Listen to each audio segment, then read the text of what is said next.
Let's talk Knicks Pacers, Logan, because the winner of that game will be whoever takes on Boston. Obviously, a very tough task, except for in game twos, I guess.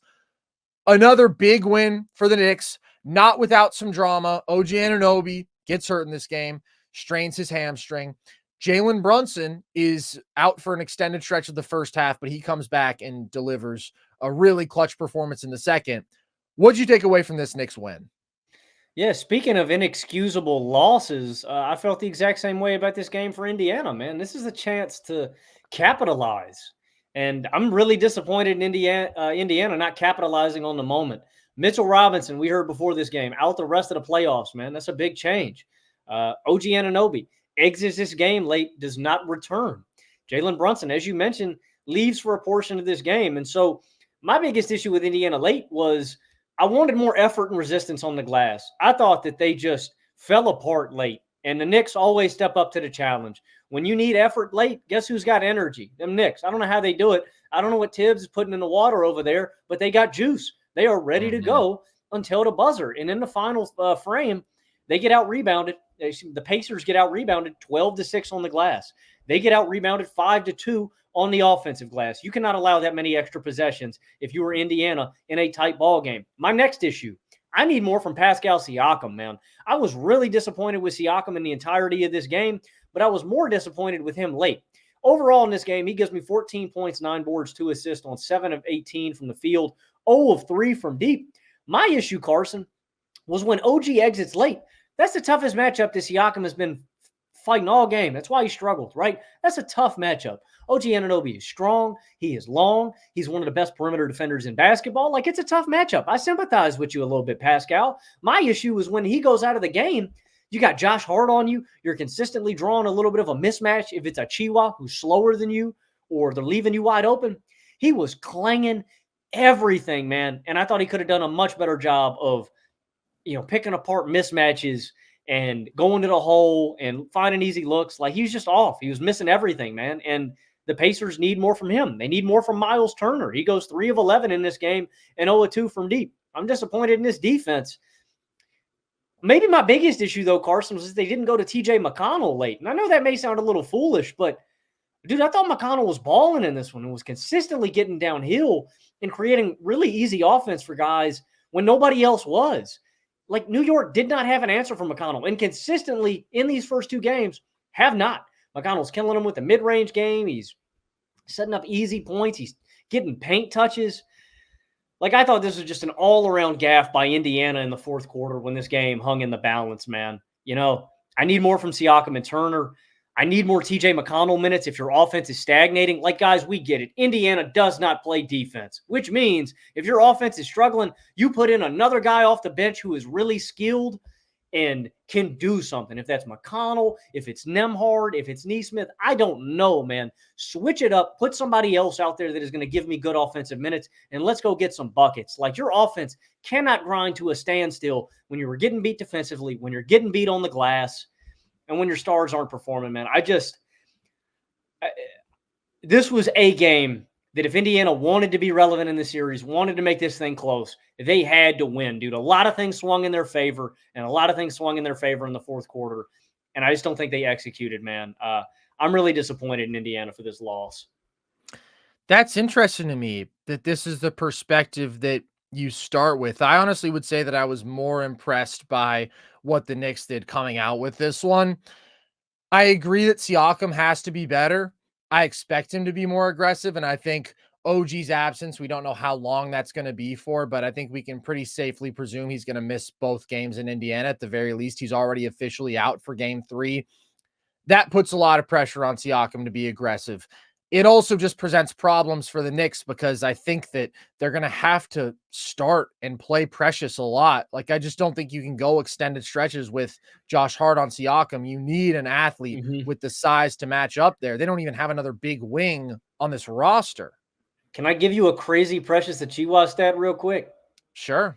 I didn't mention this in our Knicks playoff preview because I didn't think it was ever going to be relevant because I didn't think Precious Achiuwa was ever going to play real playoff minutes. This is off the top of my head, so I'm sorry if this is a little off. The Knicks were negative 25 points per 100 possessions in Achiuwa minutes in the regular season. They played like a 7-win team with him on the floor. Now, I don't think he's that bad. I honestly think physically he matches up really well with Pascal Siakam in this series, and they can get away with the Chihuahua minutes, but he was like noticeably one of the worst role players on this Knicks team in the regular season. The number that I'm seeing is -5 on off. -25 sounds impossible to me. You might want to double check that. I'm But telling you, I'm not man. a I'm telling you. all right, well, I'm just looking at it right now, but I'm not a Precious guy historically. However, I do think that he's given good minutes in these playoffs, and I think he's consistently bringing energy in. He's attacking the glass, and he does match up physically with Siakam much better than any non-OG Nick does. But I want to give props to New York, dude, because Brunson just keeps on delivering, man. It is absolutely incredible what this guy is doing night after night. Obviously, the first 2 games of round 1, he struggled with efficiency, but his last 6, he's averaging 40 and 9 on 62% true shooting, bro. Like, not only is that incomprehensible volume, it's legitimately very good efficiency now. He joins Bernard King, MJ, LeBron, KD, and Kareem as the only guys to average those numbers over a 6-game span in the playoffs. And in fourth quarters, he's averaging 10.4 points per game throughout these playoffs. It's just special stuff that he's doing. He's one of the best shot makers on the planet. And to produce with this volume and efficiency, facing this level of defensive attention is incredible. I get it's the Pacers, but again, he was doing this against the Sixers too. And even when he's not scoring down the stretch, he's consistently drawing 2 defenders. He's creating a look for his teammates. I do think the Pacers need to make a change. It's insane to me that they have continued to guard him primarily with Andrew Nembhard. Brunson is toasting him in isolation. Put that boy McConnell out there, man. Well, TJ guards him a lot, to be fair, but like it's Nembhard in the closing stretch. It's Nembhard to start games. I just think it should be Nesmith, dude. TJ does a better job than Nembhard, but I would just want the dude with the size advantage, the longer, bigger athlete. Nesmith is a really good perimeter defender. You see it late in this game. Like there's a clutch possession where he just bullies Nembhard. He gets to his turnaround. He bullies him on a couple drives. He wouldn't be able to do that against Aaron Nesmith. And that's what we saw, right? What did the Sixers do? They put size on him. They put length on him. It was Kelly Oubre. It was Nick Batum. It was guys who it was difficult to shoot over. You put another small guard on him, he's going to give that guy buckets all day. So I would make that change. But Brunson is just proving that if you put the right pieces around him, if you maintain most of this core and this identity, which we know is awesome, but you just need a more reliable offensive number 2, ideally more reliable than Julius Randle, certainly more reliable than anybody healthy right now. Brunson's the type of dude who can take you all the way. Like he is playing at that level as an offensive number 1. It's special stuff. And I think that's so encouraging for New York. And this was another like awesome collective performance. The story just keeps repeating itself, but it's fun every single time. These dudes keep stepping up, but Brunson was phenomenal, and he's been phenomenal. And let me tell you something, Logan. He's certainly the best Knick this century. Sorry, Melo. I don't think it's a question. Is that even a conversation? I don't know if that's a conversation. How far did Melo take the Knicks in the playoffs? Second round. Second round. Yeah. Yeah. I mean, I think Brunson's going to surpass that. Like, yeah, but of course, that's not the only way to measure it. But also, Melo never had a playoff run in New York nearly as impressive as what Brunson's doing now. He didn't even really have one as good as last year. Brunson was awesome last year. I mean, Melo just couldn't impact the game the way Brunson does, man. Like, it is ridiculous, dude, how consistent these role players have been. The other guy to give a shout out to is that man, OG, man. OG, I know what he's brought defensively. He always brings it. Wow, he was just getting downhill, dude. I can't remember how many he had in the first quarter. I'm going to see if I can pull it up. Like, it was every time down, getting to the paint. There came a point in this game. 15, I want to say. They had to wall him up and divert more attention down there, which meant he just walked into some wide open threes that he was hitting. It was an awesome OG Anunoby game, man. Into the third quarter before he got hurt, like consistently getting downhill to the hoop, converting through contact. It was awesome. And like you said, it's the same story. I don't know how Knicks got the recipe, man. They got the cookbook and they're cooking. DiVincenzo sprays 6 threes, 28 points. Hartenstein does his thing on the low block. He's got a huge burden on him now that he's the only real caliber 5 here. Like, I know Achiuwa's a 5, but they split him into 4 a little bit too. And then Josh Hart grabs 15 boards, 7 assists, 8 of 12 from the field. Also just getting downhill. Like, it's crazy to me that the Knicks keep doing this, and while they're so short-staffed, man. Like, Deuce McBride and Achiuwa get 48 minutes off the bench, man. They're legitimately 7 deep. These guys are playing. I don't know if it still holds up because I'm not sure if he played all of them. Dude, Josh Hart hadn't been subbed out of the second half of any playoff game yet. Like, he has played every minute of every second half of every playoff game. Mm-hmm. I keep waiting for the Knicks to show a sign of fatigue, to show that they are worn out, that they're worn down. And I haven't yet. Like, we got a couple injuries now, and maybe Yeah, that's a that would be thing. the sign. But for the most part, these guys are taking on a Herculean task, man, with all these minutes. And for the most part, these guys have survived. What Brunson is doing on this kind of workload, I don't know, Carson, like, for your money's worth, for in your, that big brain of yours, is there anybody that you can remember in these playoffs that has ever had this kind of, like, every possession, man, like, dictating, and has been this successful? I'm telling you, bro, if you're talking about small guards, it's Iverson. It's AI. This is like the only comparison. It's all right. All of the rest of you are going to do the dirty work. You're going to do the little things. I am just going to work and try to get us a decent shot every possession down. But now the efficiency that Brunson's at over these last 6 games, like, it's really outstanding. It's super impressive. Of course, like, this is an awesome Josh Hart game. Every single one is at this point. It's an awesome Dante game. Shot the hell out of the ball, had a really outstanding clutch defensive possession on Hallie, forced him away from the screen, intercepted a pass to the roller. OG was out of this world and has continued to step up and be more aggressive as a driver, attacking closeouts, but his patience, delivering some tough finishes, like, he took over in that first half early. And then when Brunson was out, they needed everything that he gave them before he did get hurt. And boy, I hope that he is back soon, because I love that man and what he's bringing. But the MVP of this game, besides Jalen Brunson, is Isaiah Hartenstein. I just thought it was a masterclass from him. And he is the dude. Well, maybe not the dude. There could be better bigs in these situations, but, like, he's on the short list of bigs who I want getting the ball off of 4-on-3. His short roll passing was phenomenal in this game. You blitz Brunson, he's just surgical, finding those cutters and shooters. Like, if the Dallas Mavericks had Isaiah Hartenstein, Logan, goodness gracious, maybe they could win the title. I don't actually think that, but it would solve a lot of their specific offensive issues that they have right now with OKC.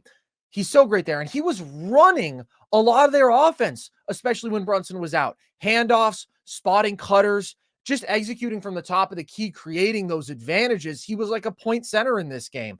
And then beyond the passing, where he's awesome, every time a Knick drives baseline, he is constantly ready to catch. He's either going to put up that touch shot or he's going to go up for a dunker. He's going to get fouled. He made a couple big defensive plays in this game on Tyrese Haliburton. He had 4 offensive rebounds, 12 boards total.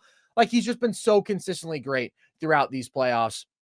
To me, he's pretty clearly an upper half of the league starting center. I would have to go through all the names, I guess, but just like everything you want in terms of connective traits, short roll passing, being a versatile paint finisher, which he clearly is, being a plus defender, a plus rebounder. Like, he checks all those boxes, and the guy is just so smart. And that's the magic of this Knicks team, dude. It's another incredible collective effort. Smart positionally, big and physical, good defender. Yeah. It's a spoiling of riches, man, that the Knicks got at the big man spot, having him and Robinson. His burden gets a little bigger as Robinson's going to be out the rest of the playoffs, but I think Hartenstein can hold up, man. He's legit. And there's just rare traits that you see in a center. And obviously he's not at, next level, but the fact that he can go to that floater and it's an unblockable shot.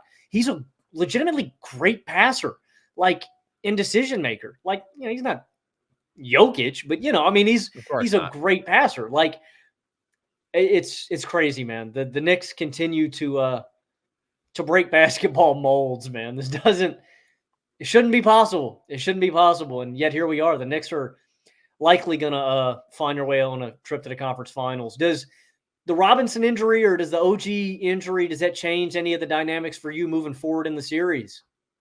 Of course. Well, the Robinson injury we've known for a few days now, but it just sucks that they don't have the 2 different looks that you get. I mean, Robinson has been so phenomenal defensively. I would certainly rather play him than Precious. So, yeah, that matters. And also, it's just one fewer body, man. It's just that much less depth. It's that much more burden on Hartenstein in terms of the minutes that he has to eat up. But the OG absence is obviously a big deal. Like, they've been so great with him on the floor. They're 26-5. They were 22 points per 100 possessions better with him this regular season. He's been their best defender by far. He's all world there. And their second best offensive player. The shooting, the mismatch attacking, the ability to self-create the occasional mid-range look and drive, just the physical advantages with having some real offensive skill. Like, that's something that this New York team has needed. So I think the biggest key is Siakam trying to take over offensively for Indiana. And we'll see if those Precious and Hartenstein lineups are tenable for like extended stretches. I think you have to do it. I just don't think you can afford being smaller than that against a front court of Siakam and Turner. I just think you're going to get bullied. Both those guys are too good as mismatch attackers, especially Siakam. He's like one of the best in the league. He's a 90th percentile post scorer. I would love to have Deuce McBride on the floor more than Precious. He's a better basketball player, but personnel-wise, I just don't think it works. So that's not good for spacing. That makes life even harder on Brunson offensively. That does matter to me, but I still think the Knicks win this series. It could easily go 7 without OG on the floor, because then the Pacers just have more basketball talent. They have more firepower. They also have more bodies. And if they're going to keep playing at this fast tempo, like, that's going to favor them. The Knicks are in incredible condition, but at some point you're playing 9 guys against 6. Like, that has to matter some. But the reason I would still trust the Knicks to gut it out, even at a deficit, in those ways, is because they have the best player on the floor who has consistently been the best down the stretch, and because they're so good closing games and they've just always made the high effort plays. They're always just clutching these games out. I do want to talk about Tyrese Haliburton though, because I thought this was a really good game from him. Obviously only shot 6 times in game 1, and that was a talking point, but he also just didn't create as much good offense for his teammates as we're used to. The offense didn't run through him down the stretch, which was concerning. This game, he gives you 31. A lot of his points came off spot ups and they came off handoffs, which to me is perfectly fine. Like, it doesn't have to be him getting self-created buckets out of pick and roll all the time. Those are springing him open for 3. He punished the Knicks for giving him any airspace. We know this Pacers offense is built upon ball movement and player movement, and he was leaning into that and was delivering. And he was just more aggressive from the start. And I thought that he got Dante to fly by him a few times with a pump fake, and he created an advantage. As always, pushed the tempo, found his teammates. I was encouraged by seeing him, shoot the ball more and also just shoot the ball this much better. But he didn't really finish strong. And that's the thing. Like, he's been soundly outplayed by Brunson down the stretch in both of these games. Had some possessions where Precious held up on a switch. He got blocked on a drive downhill. Final real possession Indiana has in this game, it looks like he's going to hit Turner on the pop, and then he just sort of like takes off, is in midair without a plan, and he throws up a prayer of a 3. So that's a big difference. Like, that's where the Knicks have consistently delivered, is in these fourth quarters, and Brunson has consistently been great there. And for Hallie and the Pacers, that's where they've really lost games 1 and 2. Yeah, I don't really put as much of that on Hallie. This is a much improved game. Like, I put more of that on Turner and Siakam, but yeah, you got to. We already know what we're getting out of the Knicks in the clutch, man. They've shown us enough times. You know, I worry about the Celtics in the clutch. They don't show it to me. The Knicks have shown it. If there is a game hanging in the balance, the Knicks are going to go get it. They're going to go snatch that dub. And they consistently have, man. It is encouraging, though. I was worried about Hallie's explosiveness, him getting downhill. He was attacking closeouts more. He was using there was just an effort. You could tell it was, I'm going to get downhill more. I'm going to take more shots. They need assertive Hallie. They can't have passive Hallie. And I'm not putting this loss on him. I thought he could have been better down the clutch. But, yeah.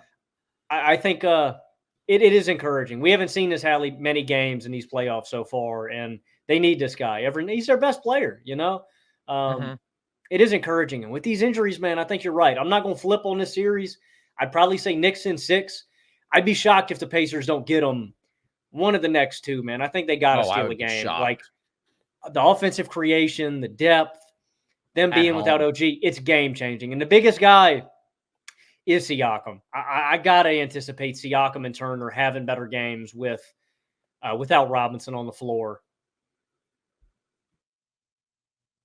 Without OG on the floor, you mean? Excuse me. Yeah. Sorry. Yeah. Excuse me. Without OG on the floor, I think that opens up a Yeah. lot of different things because the Knicks like to switch a lot of stuff too.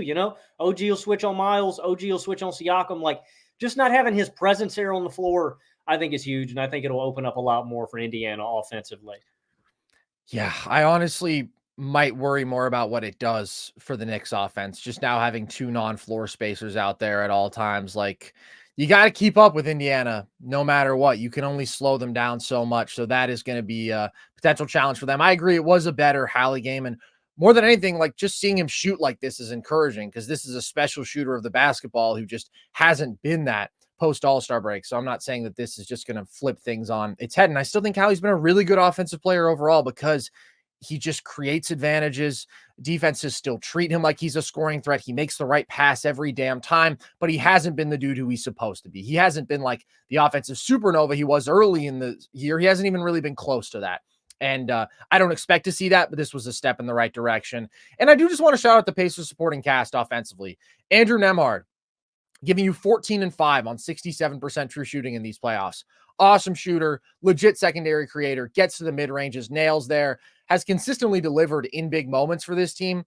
Obi Toppin has been legitimately really good. I'm not a big Obi guy, but like, dude, he's been so good. He's using that athleticism as a rim runner in transition. He's playing hard. He's hitting his threes. Like he's had two really good games in the series. He's been good overall. TJ McConnell is just fantastic, averaging 14 and 7.5 on 56% from the field in this series. Are you going to shout out the boy Ben Shepherd? Yes, Logan, I have a list of 4 guys, and the last one is Ben Shepherd. So why don't you let me do my spiel?